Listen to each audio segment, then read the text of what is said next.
Wait on skip. Happy Mother's Day po sa lahat ng ina sa mundo.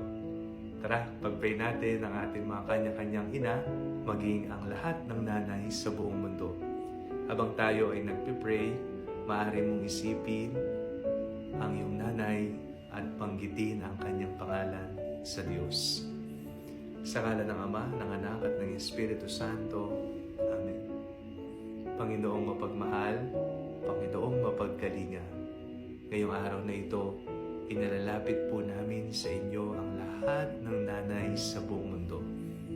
Personal naming ipinagdarasal ang aming ina. Bigyan niyo po siya ng isang malusog na pangangatawan, malayo sa anumang uri ng sakit at kabamakan. Pagkalooban niyo po siya ng kasiyahan. Nawa, habang siya ay malakas pa, habang nabubuhay pa siya, matamasa niya ang ligayang kanyang hinahangad. Bigyan niyo po ng kasagutan lahat ng kanyang mga panalangin. Nagpapasalamat po kami sa lahat ng pagmamahal, pangunawa, pasensya at sakripisyong ipinapamalas nila at ibinigay nila sa aming mga anak. Nawa, Panginoon, magbunga lahat ng kanilang paghihirap, pagtsatsaga, at matamasa nila ang bunga na kanilang pinagpaguran at naipunla.